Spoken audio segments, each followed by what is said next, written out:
Now, they're two lads from Britain who've become two of the biggest stars on YouTube. Sam Pepper and Jason Viohni have achieved fame and fortune, but there's a much darker side to their success. They've been accused by some female fans of sexual misconduct. The whole thing has played out online in video blogs and Twitter. But the two stars have denied all the claims, and as yet, no one's pressing charges via the police. Porrick O'Brien investigates. Excuse me, do you know anywhere good to eat round here? Today, guys, I'm in Beverly Hills and I'm looking for a bit more of an older woman, a more sophisticated and mature model. People have watched the equivalent to 25 years worth of Sam Pepper YouTube videos. That's a lot of 3-minute pranks. What are you doing? What's this guy doing? No, it's a joke, it's a prank! I'm just doing a joke. That's an audience of millions of teenagers. The kind of audience TV executives dream of. The boy from Kent has become rich, moved to LA. Hello guys, I'm Sam Pepper. Today I'm going to be pinching girls' bums with my secret hands. Then a few weeks back, this video. I don't know, I'm not really from here. What the hell? Yeah. And then, what? I don't like that. She wasn't the only one. Virtually overnight, Pepper went from YouTube superstar Most childish prank I've ever seen. Also, sexual harassment to YouTube sex pest. Evident from his recent videos that he hasn't changed. Not only is he violating the people in these videos, but he's also sending the message out to millions of young, unquestioning fans that this is a normal way to interact with women. It's not. And then it got darker. Much darker. I don't know how to start this video because I'm not going to be giving out my name. 2 weeks ago, a 19-year-old fan posted this on YouTube. In it, she alleges that a sexual encounter with Pepper ended in rape. In July, Los Angeles police dealt with a complaint against him, but the case was rejected due to a lack of cooperation from the complainant. Other women have also posted videos on YouTube claiming sexual misconduct by Pepper. Thanks very much for watching that, guys. He denies all of these allegations. Back here in the real world, we've spoken to Pepper's agent today over the phone. He says he doesn't understand why the people making these claims are going to YouTube as opposed to the police. He also believes that there's an element of YouTubers seeking some sort of fame in all of this for themselves. YouTube have taken down the original video. The production company that represented Pepper have dropped him.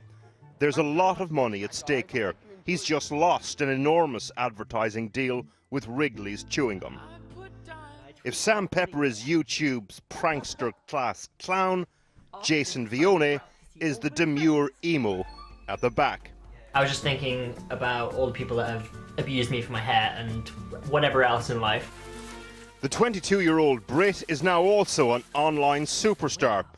Off the back of the Pepper controversy, young fans have also taken to YouTube accusing him of sexual misconduct on dates. We spoke to one young woman anonymously.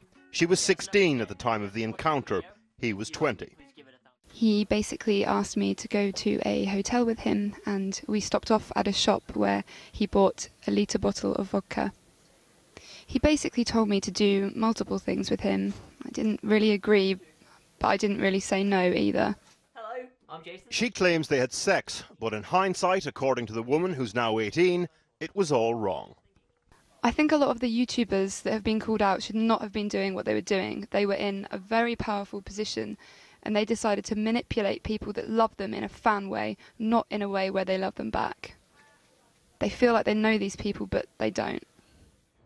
We've also spoken to Jason Viohni's agent. She says, and I quote, "My client denies all allegations. There is no legal action filed against my client. As far as I'm concerned, Channel 4 News is reiterating gossip and hearsay." The young woman we spoke to has put her finger on a bigger cultural theme here.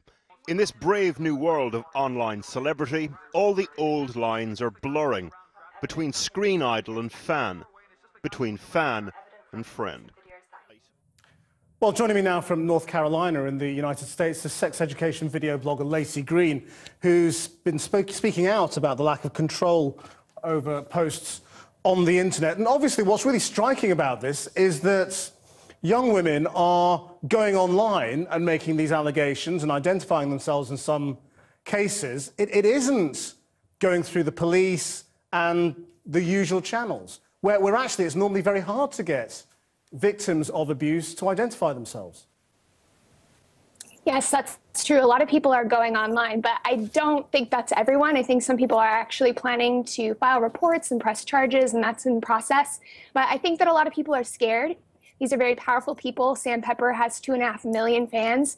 And when people have spoken out in the past, they've been bullied in silence so that they feel scared to say something. So it really is a very daunting thing to come forward when the person that's violated you is famous. Without going into any individual cases, why do you think this is happening? I mean, is this a relatively old-fashioned phenomenon of fans, of people who are like rock stars now on YouTube, being taken advantage of?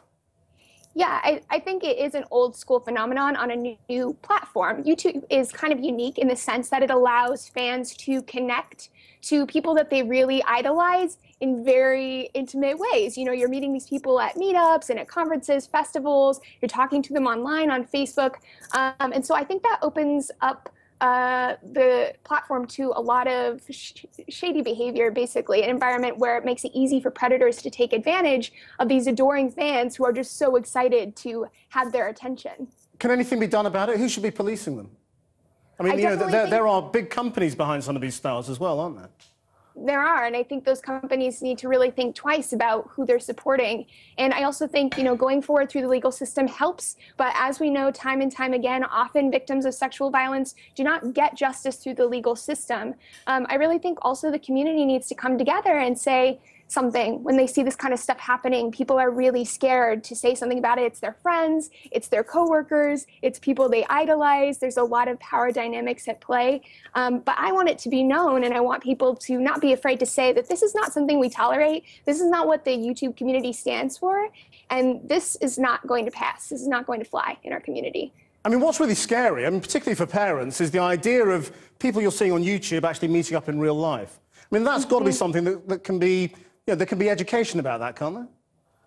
Yeah, absolutely. I mean, I think there can be education, particularly for creators, like how to engage with fans, what's appropriate and what's not, because the fans are often very young. You know, we're talking about, 12, 13 years old sometimes. But also, I think parents should be having these conversations about good touch, bad touch, and the power dynamics that exist between them and the people that they're meeting, and what's appropriate and what's not. Lacey Green, thanks very much.